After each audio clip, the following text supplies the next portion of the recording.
Hello, and welcome to another edition of No Lights Paranormal, where three nerdy paranormal investigators sit down and discuss spooky stories from the web. My name is Joe, the lead investigator. My name is Teresa. I do a bunch of research. Wow, there was like a delay on that. You Yeah. got real climactic. Yeah, see? Like, let the anticipation. Yeah, it's definitely one of those, enter late but make the biggest bang. I don't know. It was a letdown for entering late. I'm going to have to ask you to work on that next week. I will.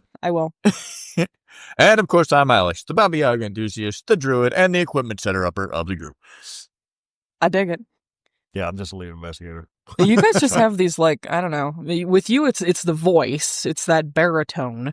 Be like very white. Right. What do you mean? Exactly.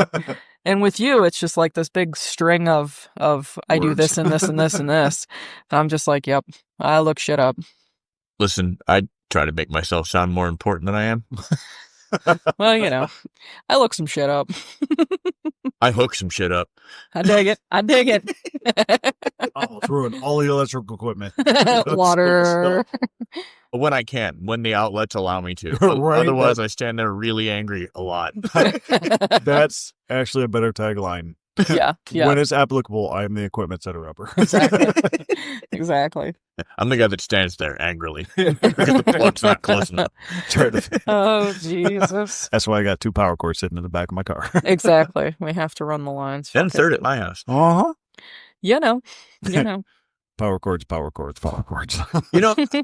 the weird part, right? Not to get super off topic, but we expect it in the old buildings, right? Yeah. Yeah. Agreed. You're in this fucking huge space. It's 80,000 square feet. Right. It's like a literal abandoned fucking hospital. Like, I expect to have to run some power cords for that because Mhm. not all the outlets are going to work. Not all the outlets are going to be super close. You'd be surprised how often in a standard, regular, private investigation house, the outlet is just not where you fucking want it to be. That's so true. Or, for some weird reason, that outlet doesn't work. Yeah. You're like, I could plug it in there. I'm only going to get half the room instead of the whole room on this camera. Mhm. Yeah. Mhm. Which I guess would go into the making of the house. Yeah. So, what are we supposed to do? Complain to the builders?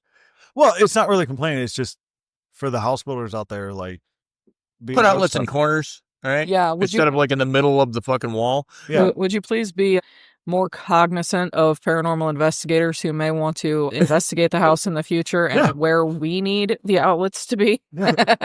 No, No, what family's I- going to live there for 40 years. We need. Yeah, exactly. What I will say, though, is it makes me think about that shit, when I'm thinking about, building a house. Yeah, where do I want I my would put outlets? this here. I would put this there. Yeah. No. Maybe to be fair, we should just bulk order a couple of those 6-foot, the old brown ones, Oh, yeah. the real cheap. I don't need a whole ass extension cord to go across the whole room, right? It's true. But give me one of those 10-foot brown cables. And even they're the a lot easier 6-foot to carry. ones, really. Well, we use that at Madison. Yeah. Where we actually use the entire reel of that 60-foot. Dude. It was like, all right, this is the only outlet that works, but it's clear on the other side of this hallway. So 60 feet worked out beautifully. We had a 70-foot reel plugged into a 70-foot reel to get to the end of that hallway. That doesn't surprise me at all. That's why we decided we need a third one. So that's the fun part, though, is I get to just investigate after you guys go through all the bullshit headache of getting the cords. And I get to stand there angry. And the weird part of it is, as we're setting it up, I don't know if you've noticed this, but as we're setting up the equipment, it kind of feels that the ghosts are curious. They're about like, we're what are you setting up, doing, 'cause dude? We see them a lot when we're setting up, and it's just like, but then we go back there and there's nothing there. So it's like, you're just curious. Okay. Yeah. I just want to know what you're doing. Here's the other part, though. It makes me wonder to an extent, quick, simple topic, whether or not, there is some... when we set up the equipment and we plug it in and we turn it on and all of a sudden it's putting off an electric signature. Oh, they're feeding off of it. Or they're like, oh, well, that's a stop sign. I'm going to go over here now. Yeah. What if we got little body cams for you guys to wear while you were setting up to try to catch some of that shit that you see when you're running around? That might be cool. To be fair, that might just be a cool thing to have anyway. You Yeah. Say, help me, you have the GoPros. Because we're setting up in daylight. We could I would actually use have the GoPros. to. No. Well, the reason I'm saying that is because the GoPros are shielded for like underwater and whatnot, so it might actually help from them letting off EMF that would be felt by the ghosts while you're setting up. Let me be 112% clear. This is not a knock on GoPro in any way. GoPro is fantastic for what GoPro is made for. GoPro is not made for ghost hunting. I say that with love. I love my GoPros. I really do. They have zero night vision on them whatsoever. That's true, actually. I Yeah, didn't but even we're think setting up about at that. daytime. Sometimes. Well, we'll find different ones. If anybody has any recommendations on small cameras that can fit to your body that do have good night vision quality and good stabilization, go that on would be great. Amazon. They literally sell they're basically like police body cams. I mean, that I love literally that. have night vision. But I'm asking for recommendations because some people might already use them and might be like, hey, I like this one. We had good luck with this one. No. Reach out.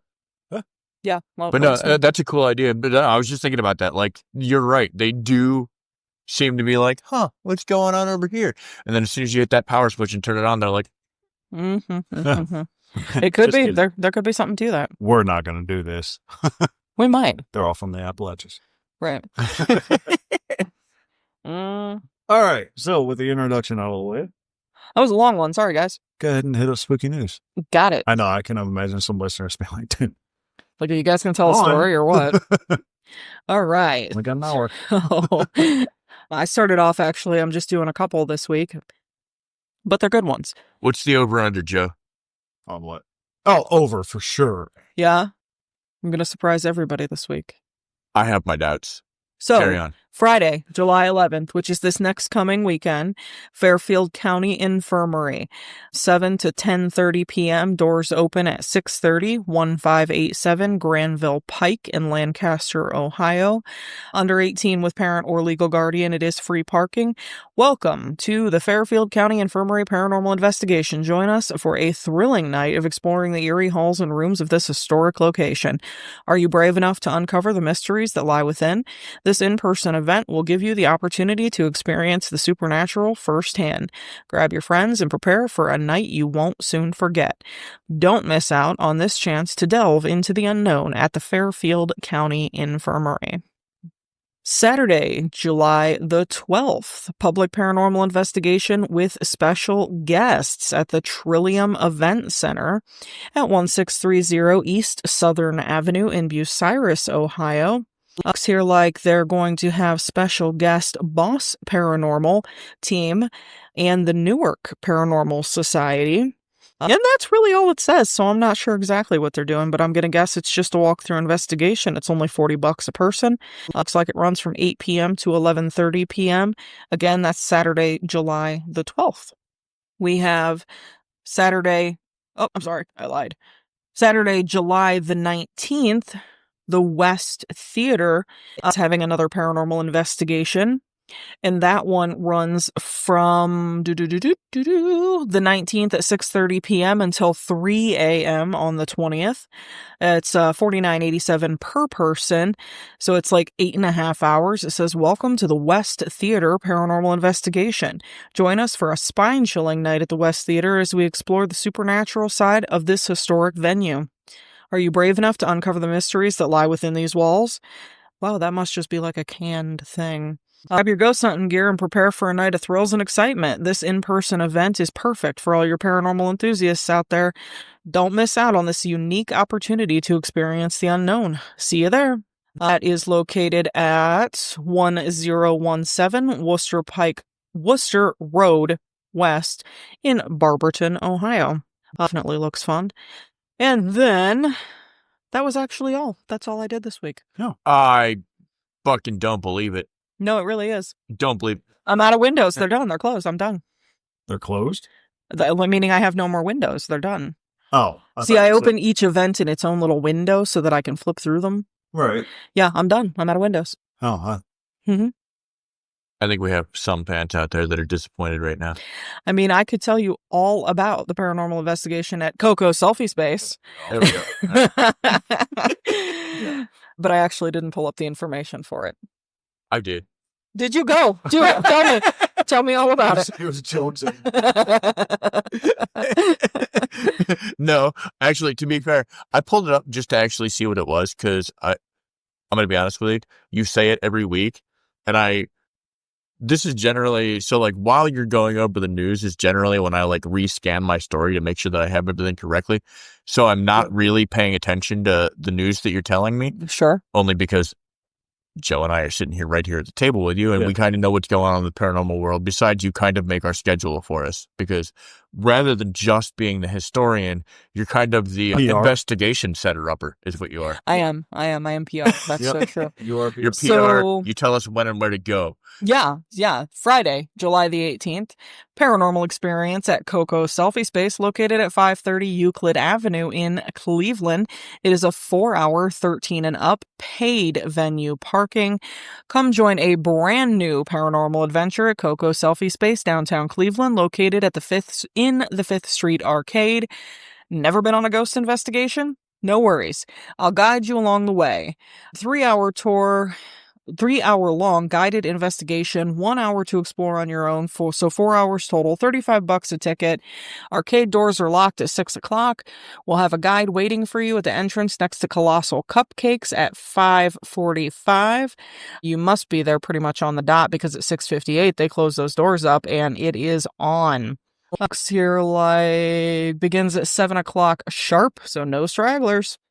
They'll go over equipment and begin the guided investigation. You get a chance to learn to communicate with the spirits at this location and a chance to investigate on your own. Or you can have one of the volunteers stay with you if you choose.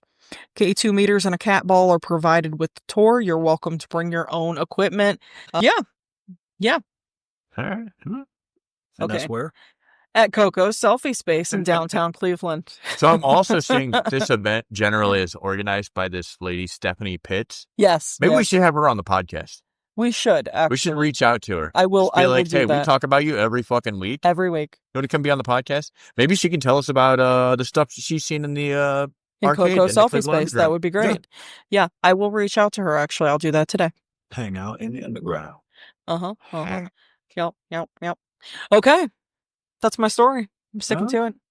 Well, that's not your story. That's the news. That's the news. That's the news. That's the spooky news. I do have a story. It's a good one, too. Me too. Nice. I stayed home this week. I did not. I traveled clear across the world. I usually do that. I was like, you know what? No, I'm staying home this week. I went to where some consider it the beginning. I love it. So you're a time hopper. I'm a homebody. And Teresa's around the world in 80 days. Right. So that would make so much sense considering the movies that we like. Who wants to go first this week? I think I went first last week, so I'm good. Middle of the road. All right. Well, I'm closest, so I guess I'll go first. All right, let's do it. Fucking it all up. Deep in the woods of the West Branch State Park in Northeast Ohio. Everybody at this table is pretty familiar with that park. It was like 10 minutes from DCL2 when we were there. Yeah. But I've been there many times. I fished in the reservoir there many times. Anyways, so deep in the woods of West Branch State Park in Northeast Ohio, whispers of an old witch's grave linger on the night air. By day, the park is a place of scenic trails and a serene reservoir. Again, all true. I know this story. This is a good one. But by night, especially on a moonless, misty night, locals say a very different West Branch emerges. In the darkness, there is a corner of these woods where few dare to tread, an abandoned family cemetery hidden off the trail known in local folklore as the Witch's Graveyard. So tonight, we'll venture into this eerie place through story, exploring its history and the legends of witchcraft and the curses tied to it. Let's begin, shall we? So the tale begins in a forgotten graveyard lost to decades, beneath tangled brush and towering trees. For years, scarcely anyone knew it was there at all. Locals even took to calling it the Lost Cemetery for a while. As if the little graveyard itself had vanished into the wilderness. And indeed, it nearly did.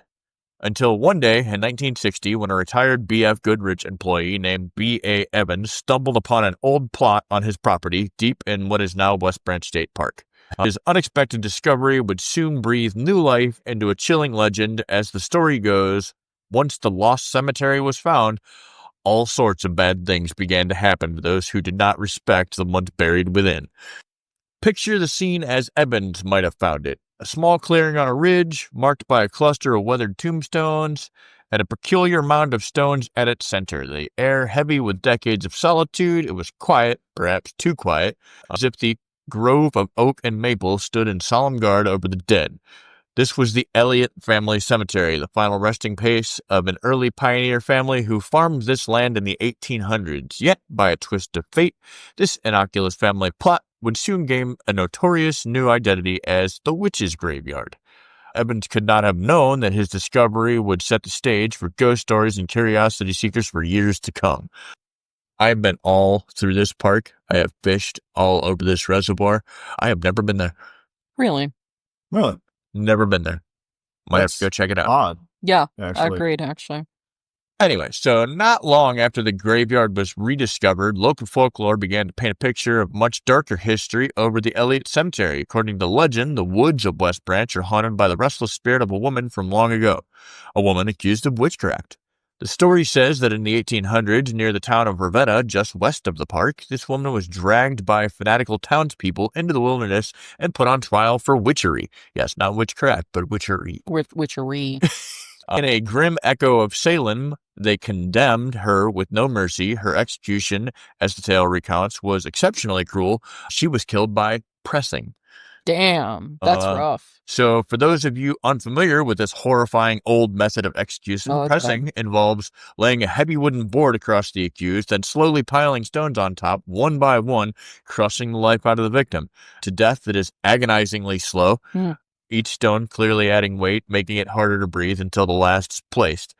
According to the legend, this was the fate of the so-called Witch of West Branch. As the final stone was laid and her last breath escaped, the vengeful townsfolk buried the woman's body right there in those woods. They marked her grave by covering it with a mound of stones, the very rocks that ended her life. That's fucked up. From that brutal origin springs the ghost story. Say that the witch's spirit could not rest in death. She roams the woods of West Branch, bound to the place of her torment. For more than a century, campers and hikers alike have claimed to catch the glimpse of the woman in black between the trees.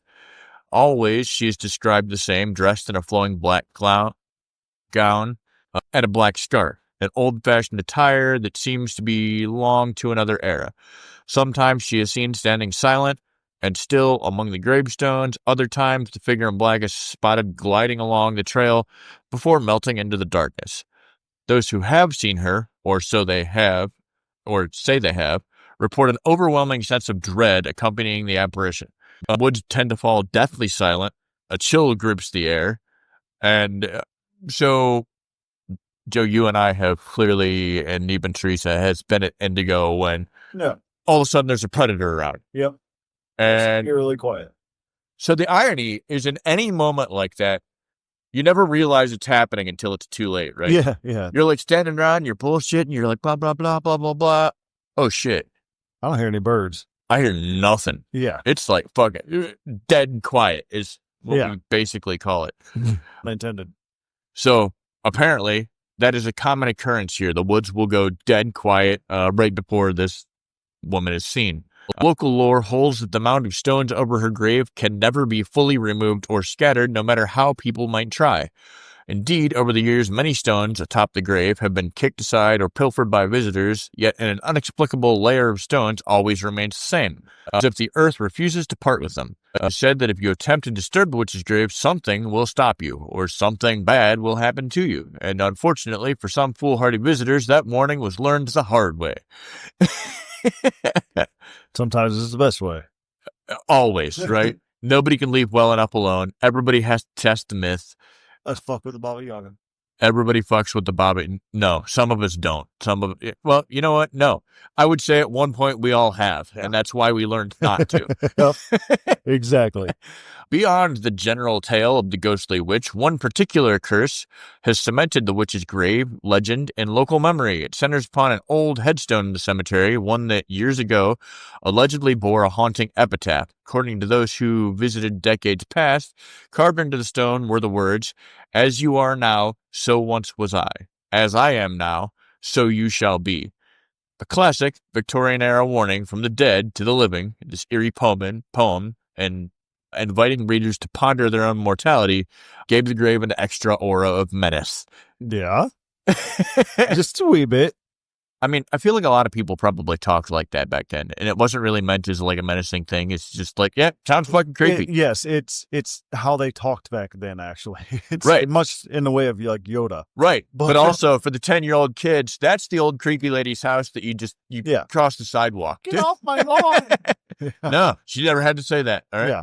We're like, that lady? No, we're going across the street. Right. Staying away from that one. Nevertheless, so back in the 70s and 80s, it became a teenage rite of passage in Portage County to venture out to the witch's graveyard on a dare. On warm summer nights, thrill-seeking teens would drive out of town, the desolate country roads, past the dark expanse of the reservoir to find the hidden grave.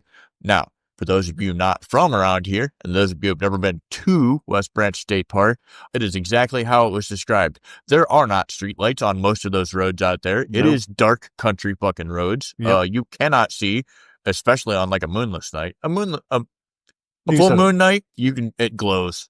Yeah. But yeah, on a moonless night, there's no lights back there. Yeah. I think that's a prime, hey, we should go kind of thing. So nevertheless, on warm summer nights, thrill-seeking teens would drive out of town, desolate country roads, past the dark expanse of the reservoir to find the hidden grave. With flashlights trembling in hand, they pushed through the undergrowth until the ring of tombstones emerged in their flashlight beams. The ultimate dare was to chip off a piece of the witch's tombstone to take home a souvenir of the night. Many tried prying chunks of the weathered gravestone or pocketing one of the loose rocks from the mound. According to legend, this would awaken the curse upon all who disturbed the grave. Dun, dun, dun. Bum, bum, bum. One night, as the story is most often told, a group of local high schoolers went out to the witch's grave for this very challenge. There were 5 of them piled into a car, adrenaline high and laughing nervously as they navigated through the dirt paths. This sounds like a typical stupid shit we did in high school. I think we all looked for Crybaby Bridge at some point. Oh, right? we did, yeah. Yeah, for sure. And then found it and like, this is it. This is it. It's not even cool. The Siamese cat farm next door? Yeah. Exactly. Under the cover of darkness, they reached the cemetery and dared each other to break off bits of the infamous epitaph. All but one of the teenagers decided to do it. Knives and screwdrivers were wedged against the stone and pieces were chipped away to be stashed in their pockets. But one boy hung back. He had a bad feeling and refused to participate. That's the smart kid. That's the kid that doesn't fuck with the Baba Yaga, all right? Urging his friends to leave the grave in peace. The others teased him for losing his nerve. On the drive home, however, the fun of that night turned into a tragedy that has since become the stuff of local nightmares. As legend goes, their car was crossing an intersection of Route 14 and Route 59. Very familiar with that intersection. That's a shitty one. A crossroads just outside Ravenna, when out of nowhere, a horrific accident occurred. Some say the driver swerved to avoid a dark figure standing in the road. Others claim the car simply lost control. But the result was always the same. Devastating crash that killed everyone in the car, except for the one teen who refused to face the grave. That ain't case for I told you so. This, ladies and gentlemen, is why we don't fuck with the Baba Yaga. That said, that's probably a mild exaggeration, but that's local folklore for you. They're all mild exaggerations. Yeah. Exactly. Ever since that incident, bad luck and worse are said to hound anyone who dares desecrate the witch's graveyard. Car crashes, broken bones, sudden illness, terrifying apparitions. The curse manifests in many ways, people say, but it will come. Over time, this story has been passed from class to class in local schools, scaring would-be vandals away or daring the most skeptical to try it and see what happens. What? I love it. I feel like there are just those two types of people in the world. Like, agreed. Like, no, cool. Yeah, I'm good. I don't need that. Let's fuck around and find out. Fuck around and find out. Maybe that was a thing of our generation. Like, no, it's still true to you this think? day. All right. But now they call it FAFO. FAFO. Even some who only touched the gravestones claim they have later experienced misfortune, a string of accidents or ominous coincidences that convince them the curse is real. Whether one believes in these tales or not, the warnings have become part of lore. Respect the dead at West Branch, or you'll be sorry. Truth is in the tombstones, however. folklore aside, what we really do know about this lonely graveyard and the people buried there, we step back into recorded history. The so-called witch's graveyard is, in fact, the Elliott family cemetery, established nearly 2 centuries ago. Mulford B. Elliott and his wife Elizabeth Elliott were early settlers here in Portage County. In 1826, they married and started a farm on what was then the frontier of Ohio. Again, I think Ohio was, 1822, 1812, 1822, something like that? Yeah. Yeah. I remember... No. I'll have to look up the exact bicentennial of that because I'm curious. But I do remember, having the bicentennial celebrations towards the end of high school, whatever the hell that was. Yeah, we're that old. We're not going to say. Either way, so together they had 10 children. As their family grew, so did their need for a burial ground close to home. They chose the gentle ridge on their land, the very spot we now call the witch's grave, as a resting place for their kin. Over the years, family members were laid to rest under simple headstones on that wooden knoll. Back then, this area wasn't a state park, but a rural farming community, sometimes referred to as East Davis. In the mid-1800s, East Davis boasted a one-room schoolhouse and a little church not far from the Elliott farm. Life was hard, but hopeful for most families like the Elliots. They certainly wouldn't have imagined that their humble graveyard would someday ignite an urban legend. Yet, as the decades passed, East Davis faded away. By the early 1900s, many farms were abandoned or sold. Eventually, the U.S. Army Corps of Engineers came in the 1960s to construct the Michael J. Kirwan Reservoir, which is now known as West Branch. That was actually installed for flood control. Much of the surrounding land was impounded by 1966 when the reservoir was filled. The old Elliott Cemetery, however, sat high and proud above the water line, surviving while the remnants of the town around it disappeared. Isolated and untended, the little graveyard became overgrown and forgotten, truly a lost cemetery until its rediscovery just before the state park was established. Importantly, there is no historical record of any witch ever being executed or buried there. That said, in the 1800s, there probably weren't many historical records of much of anything. Facts. And especially if you just randomly dragged a person into the woods. Facts. Yes. Yeah. I'm saying, if you read this story for what it is and you're a skeptic, you could probably call bullshit on a lot of it. You're like, urban legend, folklore, cool, right? We cannot confirm or deny that some woman was not dragged by crazy people into the woods and stoned to death. This is true. This is true. No trial of a sorceress in Ravenna, no tormented woman in black haunting the Elliott plot, at least nothing documented in any newspaper or archive. The gruesome tale of the pressed witch appears to be pure folklore, a classic campfire tale rather than fact. In truth, pressing to death as a method of execution was virtually unheard of in 19th century Ohio, but not 18th. That's right. Making the legend highly implausible. Local historians note that the West Branch witch legend arose in the late 20th century after the cemetery's reemergence. It details the witch, the curse, the fatal car crash, all unverified by an official source. They were likely concocted to add a spooky thrill to an otherwise peacefully historical site. So, Chaos. in short, ladies and gentlemen, I have no idea whether the place is haunted or not. I think we should find out. I am willing to go out there. They have a campground out there. We can throw up a tent. We have a good tent. Call it a day. I thought you were going to say you were find the old Elliott Cemetery. See if we see this black lady wisping through the woods. Alternatively, there definitely is supposedly other stuff in West Branch. Bigfoot has been sighted in the West Branch woods. And again, to people outside of Ohio, you would think Akron, Ohio, and if you've ever been downtown, you probably think all of Akron looks that way. Yeah. We got lots of woods, Uh-huh. It's a very woody area. Woody area. If it's not a city, it's woods. Uh-huh. Actually, my uncle coined it perfectly when he came back he was from Vietnam, lived in California, came to Ohio to visit family when he married my aunt. Mm-hmm. he just said, he goes, I haven't seen this much green since I was back home. So yeah, it's if it's not a city, it's woods. Ohio loves its woods. So let me round this out with two more little paragraphs here. So it says, even more concrete evidence has been sought by ghost hunters. Some paranormal research groups have ventured, legal or not, into the cemetery with equipment, EMF meters, infrared cameras, voice recorders, hoping to capture proof of the witch's restless spirit. A few have claimed success. There are circulating photographs showing unexplained misty shapes, orbs of light. Ken probably got those. You're welcome, Ken. Or audio recording of what they purport as ghostly whispers. Of course, skeptics can attribute each of such things as camera glitching, floating insects, this is why I don't do orbs, or ambient noise. Guys, we live in a day and age where no longer do I think it will ever be possible to prove the existence of ghosts. Yeah. No, you either are going to believe, you want to believe, or you just don't. Yeah. Said, interesting.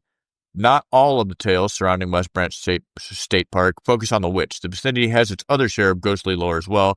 For example, a few miles away in Rootstown, railroad workers once nicknamed a lonely stretch of track Ghost Hollow simply because of the eerie happenings there. The story goes that a young boy from the Chapman family drowned in a pond near or along those tracks, and ever since, train conductors have reported seeing strange sightings, the apparition of a child, and a mysterious fog that passes when going through the hollow. They so dreaded stopping there at night that the name Ghost Hollow stuck. Such tales, along with others of local haunted schoolhouses, phantom footsteps in neighboring towns, really just a patchwork of local lore and legends and folklore, hauntings, paranormal stuff. Northeast Ohio's got it. Yeah. So definitely a melting pot for sure. Mm-hmm, mm-hmm. So indubitably. I dig it. But that's my story. Nice All and homeward bound. Really. Mm-hmm, mm-hmm. It was an incredible journey. I see what you did there, sir. So, cool story, bro. Can I be Shadow? I like Shadow the best. Huh? I want to be Shadow. Okay. You know, the dog. Yeah, I know. Yeah. Anyway. We passed on. No pun intended. But oh, snap. Too soon, bro.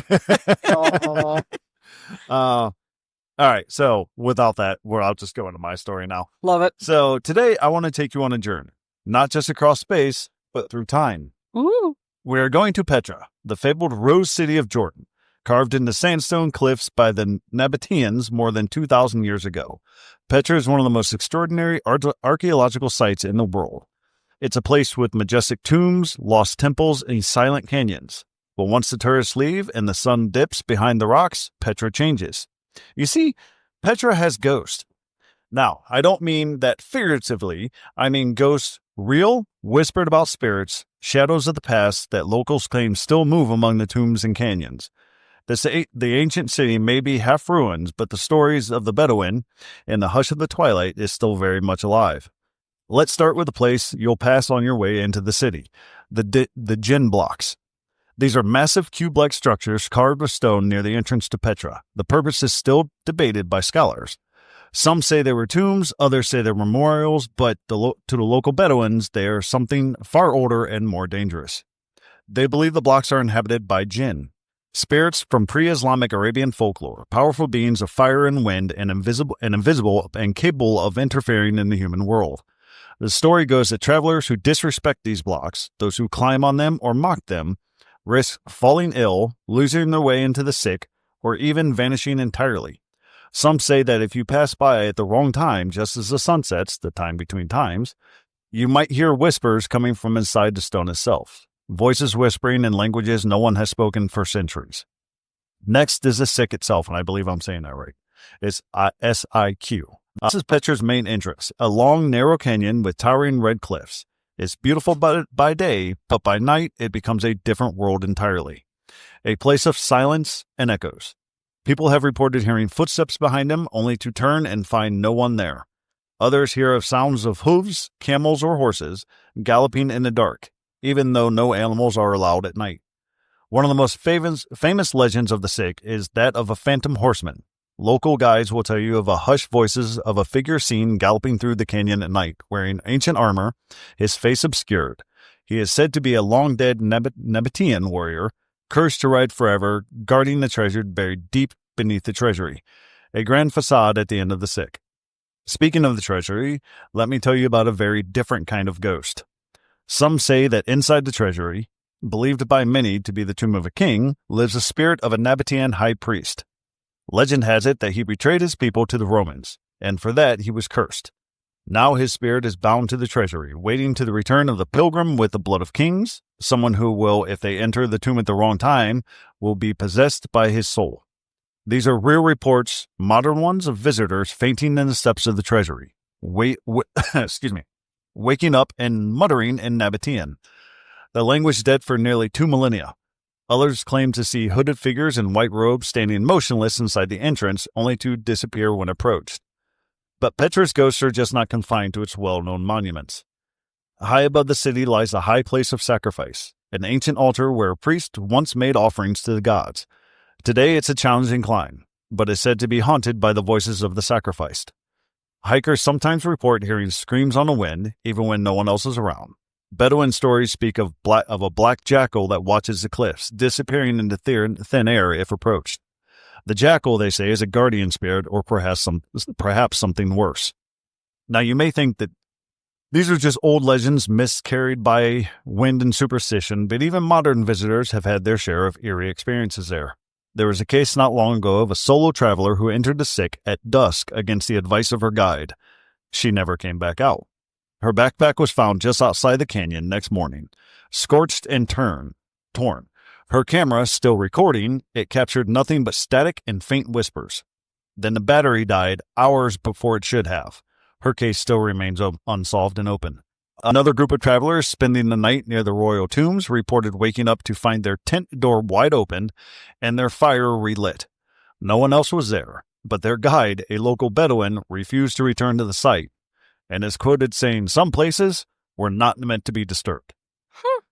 It's important to remember that Petra is not just a tourist site, it's a necropolis, a city of the dead. Thousands of tombs are carved into its cliffs, many of them never fully explored. The Nabateans built Petra to be eternal, and maybe, just maybe, a part of them still lives there. Excuse me. Whether you believe it or not, whether you believe in ghosts or not, Petra's atmosphere has a way of getting under your skin. It's ancient, it's beautiful, and it's haunted. By memory, by mystery, and perhaps by something more. So the next time you find yourself in Petra and the wind begins to pick up as the sun sets behind the rocks, listen closely. You might hear whispers in a language that no one remembers. You might feel eyes watching you from the shadows of the tombs. You might sense that you're not entirely alone. And if a hooded figure beckons you into the treasury after dark, don't go. And then I found another passage. And this one's in the Bible, because I remember hearing about Petra in Sunday school and all that. Mm-hmm. So it never actually references Petra in the Bible. They call it something else. It's called by a Hebrew name Celia. And in Isaiah 16:1 and 2 Kings 14:7, both Petra and Celia mean rock. So it's an appropriate name since much of the city is carved into sandstone cliffs. So they kind of associate it with that. Petra is located about 50 miles south of the Dead Sea and 170 miles southwest of the modern Amman in Jordan. Petra's main axis is via a narrow crevice called the Sick, and it was also in this, how I reference this to Eilish because he couldn't remember it offhand. It was in the 1989 Indiana Jones film, The Last Crusade. So if some of you people have never seen it or know the site, just look at that movie. That's Petra. So no, folks, he didn't mean PETA. No, no. So it was in the land of the Edomites, who were descendant of the Esau. Israel and Edom were constantly at odds, starting with Edom's refusal to allow Moses and the Israelites passage through their land on the way to Canaan. During the kingdom years, King Saul and King David both fought the Edomites. During the reign of King Jehoshaphat, Edom invaded Judah and was repelled. Later, King Amaziah? Go with That's that. a good one. Fought against Edom and took control of Petra, renaming it Joktiel. King Nebuchadnezzar of Babylon destroyed Jerusalem in 586 AD. The Edomites gave aid and comfort to the enemy. For this, they were strongly condemned by the prophets Isaiah, Jeremiah, and Obadiah. For centuries, Petra seemed secure in its unassailable fortress of rock, but today its ruins lie uninhabited. In fulfillment of a product word, as Sodom and Gomorrah were overthrown along with their neighboring towns, the Lord says this, so no one will live there, no people will dwell in it. And now it's known as the city of the dead. Petra's always been interesting too. It is it's very cool. There's a lot of theories about Petra too, and possibly the Lord coming back through there or the Antichrist coming through there, but it's got a lot of history. So I just thought it was a cool and interesting story. I didn't know about half those stories there. When I read about them, I was like, oh, I like the jackal was the one that actually caught my attention because, as you know, I'm all about guardians and right. all that. And that's, yeah. I think it actually does fall on a ley line. So there are ancient ley line maps that suggest that it does, along with a lot of other places that are very similar in nature and age. It's actually believed that vast majority of those types of places. But it's so funny that you say that because my story actually is one of those places that was built on a ley line convergence. Oh, by all means, let's hear it then. Yeah. And many people don't really realize that our ancestors, especially our ancient ancestors, that's how they built shit. Yeah, they just kind of knew this shit, and that's So I'm actually taking you clear back to the year 1406. Okay, it was Emperor Yongle of the Ming Dynasty. He initiated the construction of the Forbidden City in Beijing, China. Yeah. So this was basically the most monumental project probably ever taken on up until that point, and it was to become the heart of the Chinese imperial powers. Right. The construction of the place spanned 14 entire years, from 1406 to 1420. Over 1 million people worked on this, artisans, laborers, engineers. It was ridiculously complex, and it was designed to reflect the emperor's divine authority, and it followed along with what they considered the cosmic order, which was adhering very, very strictly to feng shui and Confucian ideals. Forbidden City was incredibly vast. This place covered over 720,000 square meters. There was nearly 1,000 buildings in the complex. It was completely surrounded by 10-meter high walls. There was like a 52-meter wide moat that protected these 10-meter high walls that protected the city. It was just insanely fortified. The idea behind it was to completely symbolize the idea that the emperor was 100% separate and isolated from common people. So it sits directly on a very, very strict north-south axis that was also planned out to, the idea is that it honors the sun rising and setting. So it maintains what they consider cosmic harmony. Forbidden City over time was home to 24 different emperors, but it was a lot more than a residence. It was also for like all sorts of things, administrative and ceremonial stuff. Only the emperor and very, very high-ranking officials were allowed in there. Commoners were 100% strictly forbidden, which is why they called it the Forbidden City. I know, right? To this day, there are over 980 surviving structures that are still up and standing and being maintained. Traditionally, they claimed to have 9,999.5, I don't even know where the 0.5 came from, rooms in the place. The real count was actually closer to like 8,700. It was divided into two main sections. There was an inner courtyard, which was used for ceremonial stuff. And, the inner courtyard was for the emperor and the royal family to live. The outer courtyard was used for ceremony and official saint functions. Meridian Gate was the main entrance. It was just basically this grand entrance on the southern side of the whole thing, only the emperor and the most high-ranking of his officials were allowed to go through this gate. Everybody else had to go through basically the back gate. And this was also the place where if there was going to be punishment like beheadings, this is where they would actually announce beheadings and then carry them out, where the emperor would be inside the city and they would basically hold the beheadings right inside that gate line, and then all commoners would be on the outside watching this happen. And it was, sort of a spectacle. It was the Hall of Supreme Harmony, which was the largest and most important hall in the entire community. It was used for major ceremonies like the emperor's enthronement, weddings, and of course the New Year's celebration. It stands on a 3-tiered marble terrace, which is supposed to symbolize heaven. There was the Hall of Central Harmony, which was located behind the Supreme Harmony Hall. These halls were used for preparation and rehearsal for imperial rituals. There was, of course, the Imperial Garden, which was an incredibly tranquil retreat. There were pavilions and rockeries and ancient trees, and it symbolized the connection of the emperor with nature. This was clear at the north end of the landscape. So there was a whole lot to it. The buildings were all constructed using wood beams and columns with these really intricate interlocking bracket systems that they called dugongs. Dugong, exactly. The roofs were adorned with a yellow glazed tile. Yellow was the emperor's color. It symbolized earth and centrality. And it was decorated all over the place with dragon motifs, which symbolize imperial authority.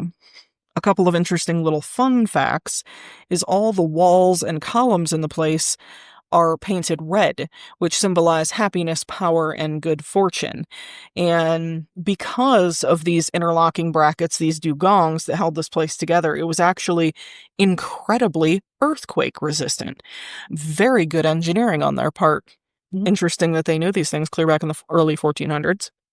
And in the ceremonial courtyard, there were absolutely no trees planted in that courtyard, because this is the place where the emperor would, give speeches or hold his big ceremonies, whatever.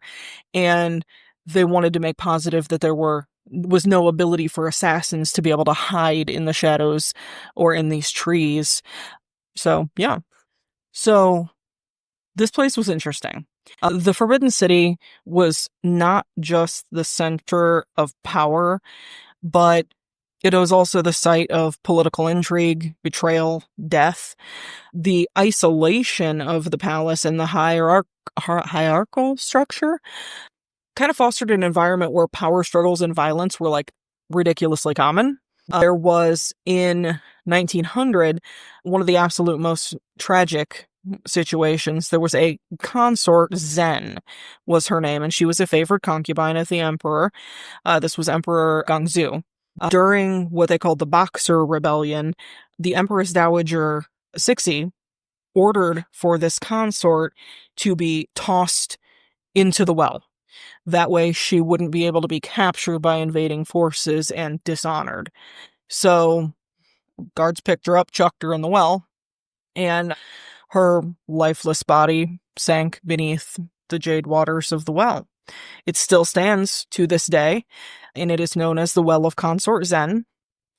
There was Emperor Gangzu. When he died in 1908, there was a whole lot of interesting mystery surrounding this. So it was actually the Empress Dowager Cixi, and she was in the process of passing. Her health was bad. Things were bad. And the day before she passed, the emperor, just very, very randomly, otherwise healthy man, just fucking fell over and dead. That's it. So nobody really understood exactly what happened to him. But interestingly enough, when archaeologists, found and exhumed his body, etc., he had extraordinarily high levels of arsenic in his body. So the idea is that the Dowager Empress did not want him regaining power after her death. So she simply had him wiped out. So I think we all understand the story about eunuchs. Eunuchs were huge assets back in those days. They were basically the right hand of the emperor. Yeah.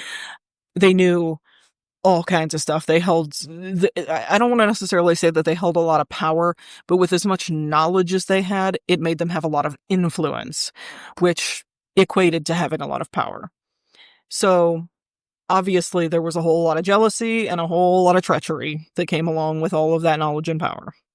So there was a situation that happened where the emperor caught wind that there were multiple of these eunuchs who were spreading information and potentially building up for like a coup.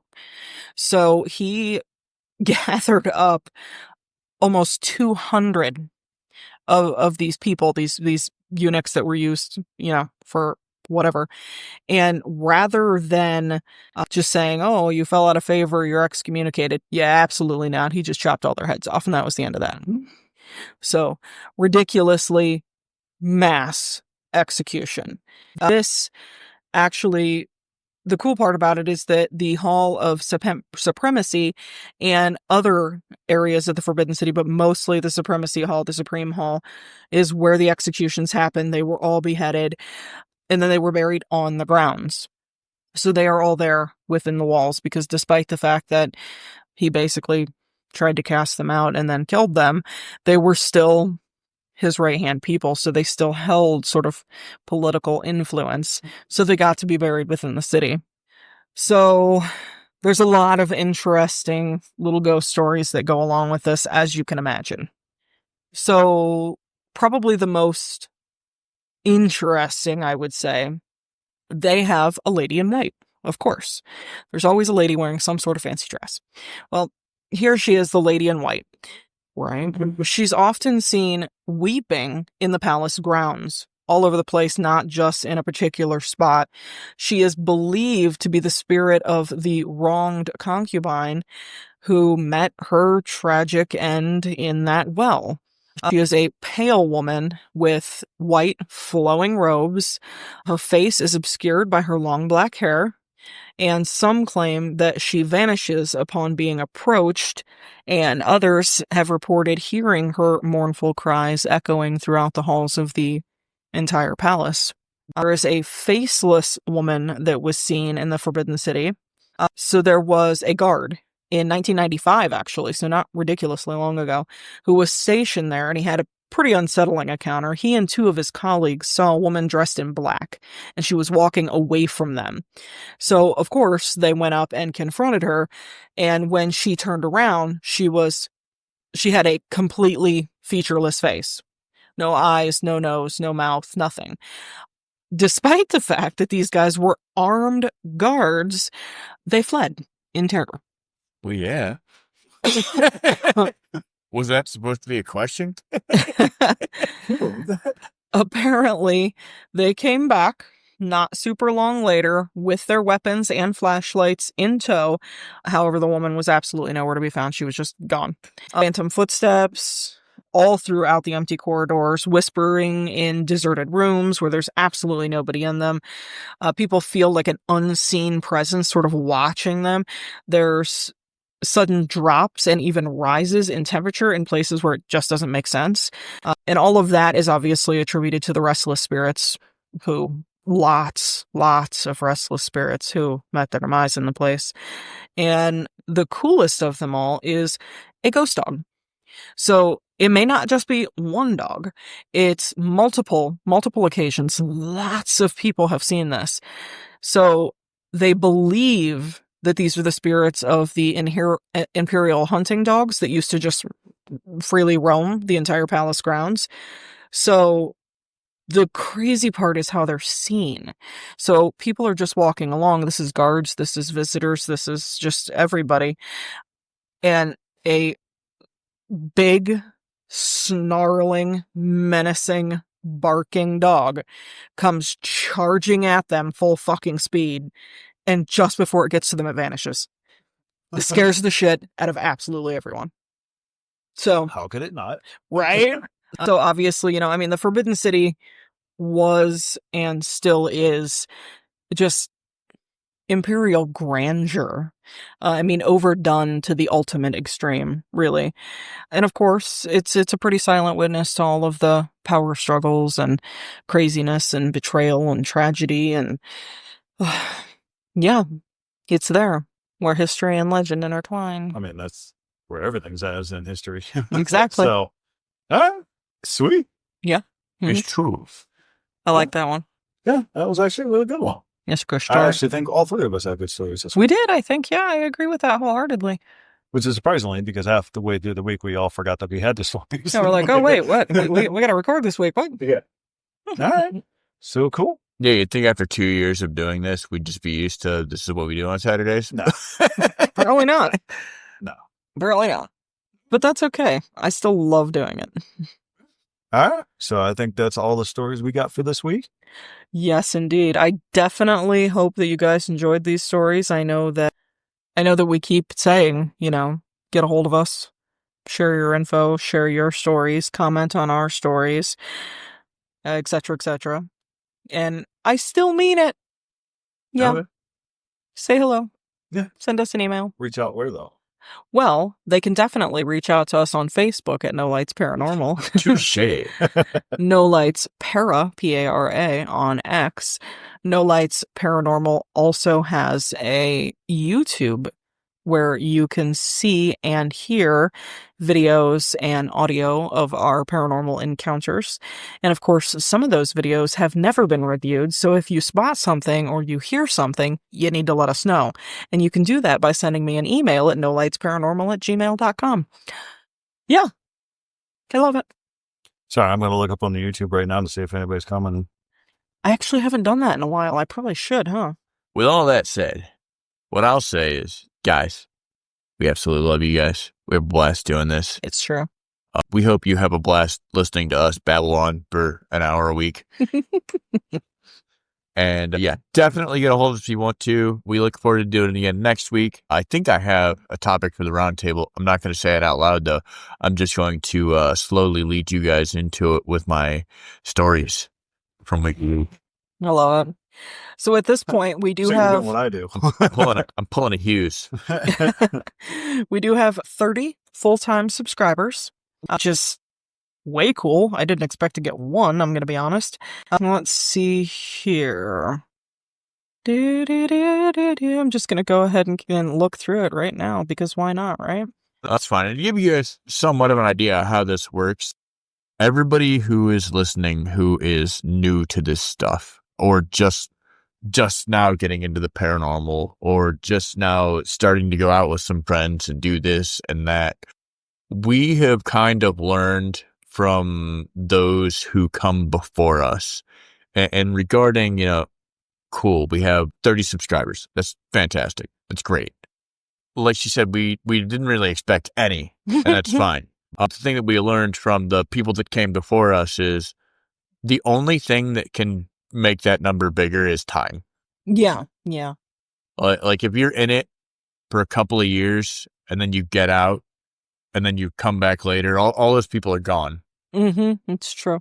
So, so there was, who is it that did they did a movie on the doll that Joe was talking about that was found in New York. Oh, hell, I can't remember. We're not talking about Annabelle, Newkirk. Oh, the Newkirk people. Yep. They're cool, by the way. They've been doing this for 30, 40 fucking years, and they've just never stopped. Yeah. Is the thing. Don't get me wrong, like in our field, in our line of, but I won't say work, but hobby, they're probably pretty well-known people. Mm-hmm. In general, you could have a conversation with 20 people and 5 might know them. Right. We do not actually have a whole heap of comments on the page. Ones that I am seeing are, one person commented, "Looking forward to seeing you this coming Saturday.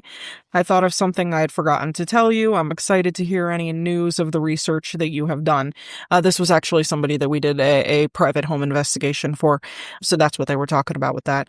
And then we had another person who commented on one of the asylum cameras from Madison, who just simply said, "Nice video." Looks like we've got 30 current subscribers. In the last 28 days, we've had 206 views for about 3.5 hours of views. It looks like that number might be per person. Yeah. So, yeah. I'm enjoying it. But either way, I'll we keep love posting. you guys. We'll see you next week. And remember, don't fuck with the Baba Yaga. Don't fuck her. Don't do that either. Don't fuck her. Don't do that either. Probably don't do that either. Yeah, we're leaving it there. Don't fuck with the Baba Yaga. Love you guys. Or do and find out. No.